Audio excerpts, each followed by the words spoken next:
All right, my friends, here we go. This is the 2026 Mackinac Island Swim safety briefing. This year, I'm going to do things a little bit differently than I have in the past. We do have a logistics video, and we had one last year and the year before, but I also kind of intertwined some of that into the safety video. This year, I'm just going to focus on the safety. As far as logistics go, watch that other video. Make sure you're reading the event packet. Packet pickup opportunities are Friday and Saturday. Make sure you attend one of those. But yeah, as far as this video goes, we are just going to talk about safety. And before anybody gets nervous, let me say this. The goal of the video is not to scare anyone. It's actually the opposite. It's just to make sure you guys know what to expect, how we can help you, how you can help you. If something doesn't go according to plan, what we can do. So I'm going to talk about stuff that might scare you, but everything's really weather dependent. If we have great weather, then a lot of this stuff isn't going to be a big deal. If we have not so great weather, maybe pay a little bit more attention to this. So we want you guys to spend a lot less time worrying and more time enjoying probably one of the coolest weekends of the year. So please pay attention. We got about 10 or 15 minutes to go over some of this stuff, and then you guys are good to go. Let's get started here with the course. Two options: 7-mile course, 8.2-mile course, same as other years. Probably asking, why do we have these odd distances? Well, 8.2 miles, it's just part of Mackinac Island. If you haven't seen one of these yet, trust me, you're gonna. It's an iconic distance around the island. That's how far it is around there, and it's why we've continued to offer the full 8.2-mile route. But also, as we've learned over the years, offering the 7-mile option has some real advantages. It gives swimmers another way to complete an incredible challenge within the 8-hour limit. It also gives you some flexibility on event morning if Mother Nature decides to remind us who's in charge. So if your goal is just to simply complete an ultra distance open water swim, you're still going to have that opportunity. And if you're chasing the classic 8.2-mile experience, that's there for you too. Also, there's important thing to remember: there is no shame in choosing the route that's right for the conditions and right for you on event morning. It can change. Make sure that if you do have a kayak supporter, though, that you guys make that decision together, and before the swim starts, that choice will determine where and when the kayaker gets in the water. All right, let's talk a little bit about those kayaks. Some of you have your own support kayakers. If that's the case, they are your primary safety person. But if you're one of those kayakers listening right now, you should also know that you have a responsibility to keep an eye on swimmers around you. And I mean that in two ways. First, don't run them over, okay? Seriously, watch out for other swimmers. I hate to say that like you guys are stupid, but sometimes people get tunnel vision and they're so focused on finding their swimmer within that first half mile that they forget about all the other swimmers around. So please, let's watch out for everybody. All right, I'm gonna pause here for a second because this is actually a great spot to talk about the kayakers. Kayakers, this will not be the first time you see or hear this information. It's in the event packet. You'll be talking to us at packet pickup. We're gonna cover a few different ways before event day. But I wanted to bring it up here because this is one of the places where tunnel vision really starts to happen. It's also helpful for swimmers to understand what their kayaker is dealing with before the two of you meet up. So this right here is Windermere Point. This is where all of the kayaks are staged before the swim. The swimmer start line is about a half mile down the boardwalk from here. Most kayakers will be asked to head out around 7:30. The exception is if your swimmer is doing the 7-mile course, in which case they'll simply paddle towards the start line as soon as they're able to. Once you're in the water, we're asking everyone to gather in one large oval while you wait for the swimmers. If we're not quite accomplishing the large oval part, boat captains, jet ski operators, they might kindly let you guys know. Just we need to figure out a better way to do this. This picture is from the first year we tried it. I'd like to think we've probably gotten a little bit better since then. One reminder, let's make sure we are not retrieving your swimmer until they've made it around the designated buoy. This keeps everyone moving in the same direction and it prevents a lot of unnecessary congestion. Before swim morning, make a plan with your swimmer. Figure out how you're going to find each other. Wear something bright, bring a balloon if you want.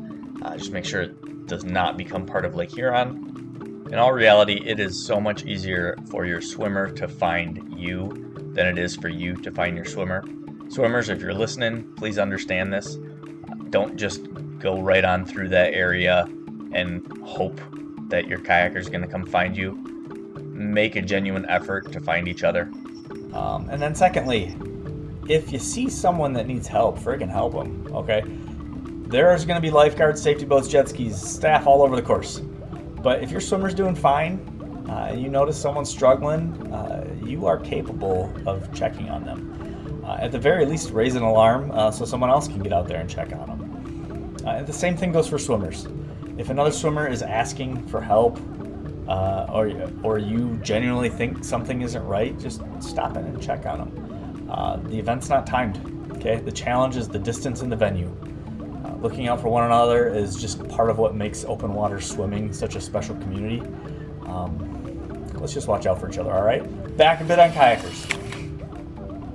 We also have kayakers that are our staff. They will be patrolling the course. They're going to be wearing light blue volunteer shirts, probably a lot like this. If you need one, wave them over. If it's an emergency, don't forget you have a whistle. You're going to get a whistle at packet pickup. If you need to get someone's attention, blow that thing. Okay, it doesn't have to be immediate emergency to use that whistle. You're gonna cause some alarm, yeah. But if you need help, just blow it if you got to get someone's attention. Okay. Beyond that, we have support boats, jet skis that are gonna be spread throughout the course. Their job is to keep eyes on everyone and respond to emergencies. They are trying to keep swimmers closer to shore. Now, given some experience that we've had in the past, we know that some of you guys are going to argue with these boaters. Some of you only breathe to your left, don't realize you've drifted halfway to Canada. Some of you are like Dory from Finding Nemo, and you just completely forget where you are. And some, well, you just really love to be in the middle of Lake Huron. If one of our safety crews tells you to move closer to shore, just please do it. It's not that we don't trust you. Okay, we don't trust you, but the closer everyone stays to shore, the easier it is for our safety teams to monitor hundreds of swimmers at once. It also keeps you within view of the shoreline bike path, where our staff can communicate with boats back and forth, and we can respond a lot quicker. Okay, so I just realized it's probably a good spot in the video here to talk about this. Keeping everybody close to the shoreline is very important for our boats, like I just said. During the event in the past few years, it always seems to go pretty good, keeping everybody close to shore till about there. And the back half, everyone's out a little bit deeper, but they're pretty good about staying close to shore here. Okay? Where we seem to have problems is in this area right here. If you've done it before, you know what I mean. Once you start reaching this point right here, you're going to start to see this point and go, it'd be a lot easier if I just went straight to the point. Yes, it is probably easier to do that. However, the distance from like here to here, that's not small. That is at minimum 500-600 yards. We can't see you from the shoreline. A lot of our support is from the shoreline. We are limited to the amounts of boats and jet skiers we have. I would love to have 20 of them out there. We're not going to have that.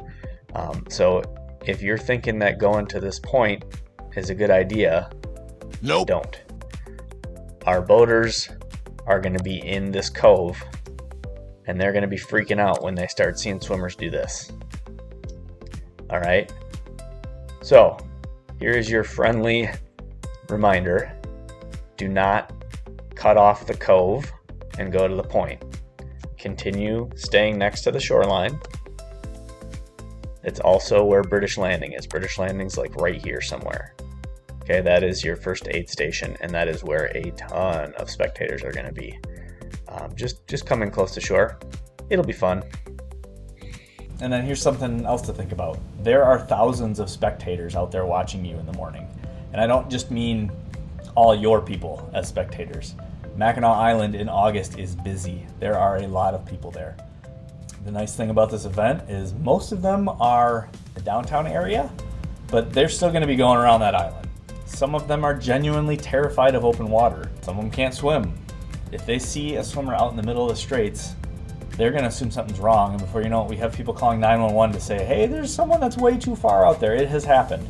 So help us help you. If one of our safety crews asks you to move closer to shore, please listen. There's a reason why we're asking. Your only response should be, my bad, and to start swimming closer to shore. All right, let's take some time to talk a little bit about my staff. I'm not going to talk about everybody. There are way too many. It takes a lot of people to make this event run smoothly. And there's 3 key people that help me with the safety side of things. That's going to be Phil, our safety coordinator, head paramedic, and then our 2 lifeguard coordinators, Mary Kay and Lindsay. They help run this with an incredible group of lifeguards, paramedics, boat captains, kayakers, and then a lot more other volunteers. Easy way that you guys are going to be able to tell everyone apart. Lifeguards are going to be wearing red shirts that say lifeguard. Paramedics are going to be wearing their navy blue shirts. I think we had it say medic on the back. Everyone else is going to be wearing light blue shirts, kind of like this. There'll be like logos and whatnot on it, but look for the light blue if you're looking just for some volunteers to help out. So before the swim starts, everyone is going to be gathering along roughly the first mile of shoreline from Windermere Point to the start line. That is going to also include our entire staff. The lifeguards, the support boats are going to be out there in that first mile, jet skis, kayakers, everyone. So once the swim begins here, swimmers are going to enter the water 2 at a time. This usually takes 10 to 15 minutes or so. Really depends. The rocks don't tend to help. It takes a little bit to get in the water. And then as these swimmers spread out around the island, so does our safety team. Everyone has assigned locations and responsibilities throughout the day. Lindsay and Mary Kay do a really good job communicating to their lifeguards where they need to be, when they need to move to the next spot. And then we just all kind of try to figure out how to spread out evenly to keep eyes on everything. You're going to see lifeguards stationed at the shoreline. You got some on boats, some are going to be on bikes, and then you're always going to find some near the aid stations, and that is where we will usually have a paramedic there unless they're out tending to somebody else. So normally there's a paramedic at each aid station, so there's 2 of them, and then we have 4 total, so then there's also going to be some roaming. Now eventually one ends up staying at the finish line, and then that back half, but as you'll see, the swimmers get really spread out, and as do we. So that's the only way we can really do it. As far as the boats and jet skis, same thing. Okay, they're all going to start. They're kind of just going to hang out, watch you guys, report anything that they're concerned about, and then they start spreading out and they will start patrolling in like overlapping segments. There's not, as you're swimming, you're not always going to see a boater out there, but those boats are always moving. They're always moving. All right, let's talk some about the things that we most commonly deal with. That these paramedics and lifeguards are going to see, that we've seen a lot over the last few years. The biggest factor on all of this, of course, is going to be the weather. The weather is the weather is the weather. There's nothing we can do about it. Whatever Mother Nature hands us that day is what we're going to deal with. If the water is cold, you're going to see our staff handing out Mylar blankets and watching for hypothermia. We've had years where one side of the island was just frigid, and then the opposite side was about 5 to 10 degrees warmer. If that happens, make some smart decisions. Don't let pride take over. There's no shame in getting out of the water, warming up maybe, going to a different section of the course, getting back in when you're ready. Finishing safely will always be way more important to us than finishing continuously, okay? Now we've talked about cold water, let's talk about wavy water. One thing waves are really good at doing is revealing who our seasick prone people are. It happens every year. Some people just don't even realize that they're susceptible to it until this event. One of the best ways to prepare is to spend some time training in water that's not perfectly calm. Some people like to take ginger chews with them. That's something that's always helped me. Motion sickness patches sometimes help. Some people take Dramamine the night before or the morning of, but whatever your strategy is, I would stick I would encourage you guys to follow like the oldest rule of endurance sports or any sport, like nothing new on race day. Okay, if you're not someone that's used to using that stuff, don't start that Sunday. Okay, not a great idea. So, fueling your body. This is another common issue that we run into, I'd say. Most of you guys have swim buoys that can carry nutrition and hydration. Now, you have to have a swim buoy. I guess some people just decide to use one that can't fit that stuff, but I would suggest that. Many of you also have kayak support or your land supporter whose primary job is to help you stay fueled. That's fine too. On top of that, we also have 2 aid stations that are going to be stocked with some food and drinks, and with volunteers that are happy to help. So take advantage of them. You do not get bonus points for skipping nutrition. Sometimes that's really the only thing we run into is someone just forgot to fuel themselves and decided to do it too late. Yeah, so have a nutrition plan. Believe it or not, many of our medical calls don't actually happen while people are swimming. They happen while people are getting in and out of the water. The shoreline's rocky. Take your time, guys. The easiest way to get in and out of the water is usually to stay floating on your stomach as long as possible before you start standing up. If you need a break, you don't need to necessarily swim into shore. Just hang out in 3 to 4 feet of water. It's a lot easier for you to stand on rocks when you're buoyant like that than hanging out on those slippery rocks when it's 1 to 2 feet deep. Speaking of rocks, especially on the east side of the island, you are going to encounter some large underwater boulders. Maybe some like remnants of old, Like iron mooring posts? There's a couple spikes of metal that are sticking up in one particular spot on the island. It's not a big deal on years that it's super shallow because they're sticking out in really shallow water. But on years where it's deeper, they might be a couple inches below the surface. It might be somewhere where you're swimming. You should be able to see it. The water's super clear, but if you're swimming like backstroke or something, I know we have a couple people that like to do this all backstroke, maybe stick out a little bit deeper on that east side of the island. Okay, so like last bit of medical help, and this is important. If you need help for any reason, ask for it, okay? Ask early. If you're getting cold, you're cramping, you're feeling dizzy, confused, seasick, maybe just something does not feel right, don't tough it out. We'd much rather you check in early than wait till a small problem becomes a big one. Maybe it's nothing, but just tell somebody. I guess what I'm trying to say is if you feel like something's wrong, just tell someone right away. Come into shore, tell one of the volunteers, preferably one of our medical staff or someone at an aid station, because they can relay that information to everybody on the radio. So let's say you've been cramping, okay? Maybe it's not serious, whatever. You come in for a break, stand up, get something to drink, whatever. You see a lifeguard, or you see a paramedic driving or biking by. Say, hey, I've been having a bunch of cramps. I don't know what's going on. I think I'm fine. I'm going to head back in the water. They're not going to pull you out of the water. Okay, they're going to let you do your thing. But now they've seen you. They know who you are. They know where you are, and then they can relay that on the radios to the rest of us. Hey, I just saw someone, bib number 58. It's a woman, and she's complaining about cramps. We're about a half mile north of our dock. Let's keep an eye on her. She's got a red cap on. Like, just something like that. Especially towards the last 4 miles of the swim. You guys get really spread out. We have a really good idea who people are, where they are, how many are left. It just helps us if we know that you think you got something going on, and we should, we got our eyes on you, but if we should have more eyes on you. If you're in the water, wave first. If you don't think you've been seen or you need immediate assistance, that's why we gave you that whistle. Blow that sucker, okay? If you decide that you are done for the day, that is okay. But we don't want Irish goodbyes, all right? Tell somebody. Tell your kayaker, tell a volunteer, tell a lifeguard.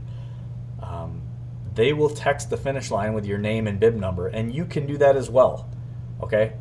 The number 616-499-4434. That goes directly to staff at the finish line. We will know if you text that number that you are done. Okay? We don't need to call the Coast Guard on you if we can't find you later, because you told us already that you are out of the water. We need to account for every swimmer who starts this event and everyone that finishes this event. So land supporters, this part's for you. But also, if you're part of a relay team or you're just coming as a spectator, I'd encourage you to pay attention to this part. One primary objective here: keep an eye on your swimmer. That's it. It might be a little difficult for that first mile to find them, but you'll find them. Okay. Now, we want you to take your responsibility seriously, but we also understand that it's not realistic to stay with them for the entire swim. Okay, especially during those first couple miles. If you take a look at the course map in the event packet or on the website, you're going to notice several sections that are highlighted in red. Those indicate private property. What most people choose to do is to bring a bike or rent one from Mackinac Bike Barn. They open early just for our event. There's some directions in the event packet. You don't have to go with them. We just suggest that because they've been helping us out for a few years, and they are the only business that has offered to open up early for us. As far as the private property goes, most of the red sections are downtown. They're not really going to affect you. The areas that do matter in that kind of downtown part is that first half mile on the boardwalk. Okay, stay on the boardwalk. That's it. Just stay on the boardwalk. The boardwalk's public. You can be there. You can keep an eye on your swimmer. The views there are great. You get to see the bridge. You see the Straits. You see the lighthouses. You see everything. It's awesome. The best situation is going to be making a plan beforehand. It is going to be hard to identify them when everybody's packed together like that. But if you tell, as a swimmer, if you tell your supporter like where you think you'll be when, then that gives them an idea of where to wait for you, and then you guys have that plan in place, and you should be able to locate each other. Back to that first mile, your swimmer is, unless they're doing the 7-mile route, your swimmer is going to pass Windermere Point. That is where our kayak staging area is. It's an excellent place to stop, cheer them on, for them to check in if they need be. Windermere Hotel's right there, and they've talked about bringing coffee out there that might be available to purchase. I can't promise that's going to happen, but if they do, bonus. From Windermere Point there, you are going to continue back along the boardwalk like we just talked about, staying on the boardwalk, not needing to be on the shore in that private property. The beach area, we call it beach, it's still rocky, right out in front of Grand Hotel, the start line. That's another good place to reconnect if they're doing that 8.2. And then after that, you're going to come across some stretches with private property. The vast majority of island residents have been incredibly supportive of this event over the years, and we are super grateful for that. But there are a few homeowners who understandably do not appreciate people just wandering onto their property. So pretty simple rule of thumb here. If you're wondering whether it's okay to be somewhere, look around, okay? If you see a house, just keep moving and find another place to watch your swimmer, okay? If you come across a sign that says private property and there's no houses, but it's just a bunch of woods and you want to sneak out onto the shoreline and you're thinking, nobody's going to see me, they'll see you, okay? They're watching. Just don't bother doing that, okay? The second relay exchange area, that's going to be the next probably great spot to catch your swimmer, okay? And then after that is British Landing. Once your swimmer reaches British Landing, you're probably going to notice that it becomes a lot easier to follow them for the rest of the swim. So if it were me, I would make British Landing your, meet me here no matter what location. So if you lose track of your swimmer early on, don't panic. Just make sure you make your way to British Landing and make sure you guys are reconnecting there. Okay, and from that point on, following them is pretty straightforward. You can pretty much see the shoreline the entire time, and there's only a couple spots out there where it's private property, and it's very obvious which spots those are. So if I've learned anything about endurance athletes from my own experience, watching friends, family, just directing this event for the last 6 years, it is that we absolutely love to overanalyze everything. To be completely honest, it used to drive me nuts. The water temperature question, just all the what ifs, all the scenarios, all the last minute concerns. And it just bothered me because it added to my own stress, right? Over the years, I've realized I've probably had it wrong. I don't think it's that we're being obsessive. I think it's because we're just excited, right? We choose to do things that most people don't imagine doing. We spend months training, sacrificing, wondering what race day is really going to feel like. So every email, every weather forecast, every gear decision, all the social media posts, it's really just another way of feeling a little closer to this moment that we've been working towards, right? So I think once I started looking at it that way, I understood it a little bit more. So trust me, I get it. You're not overthinking because you're afraid. You're overthinking because this matters to you. And that's a pretty great reason. That all said, I truly believe that this is a low anxiety event. Your job is pretty simple. Get to the start line, start swimming. We can prepare for every possible scenario, and life is still going to throw something out that we've never seen coming. It's true here, it's true everywhere. So my advice, whatever that means to you guys, enjoy the weekend. Soak in the atmosphere, the excitement, all the smiling faces around you. Trust me, everyone here is worrying about the exact same things you are. It's going to be okay. Just swim. If you get to a point where you can't swim anymore, that's okay. Get out, walk to the finish line. Be proud of what you accomplished. You had the courage to chase a goal. Most people never even consider it. It's something worth celebrating. It's something worth celebrating no matter where your swim ends. I hope you guys enjoy this event. I love having my part in it, and it is my favorite time of year, however stressful that is. The joy this event brings all of you is really the reason why we all keep coming back. So have a great event.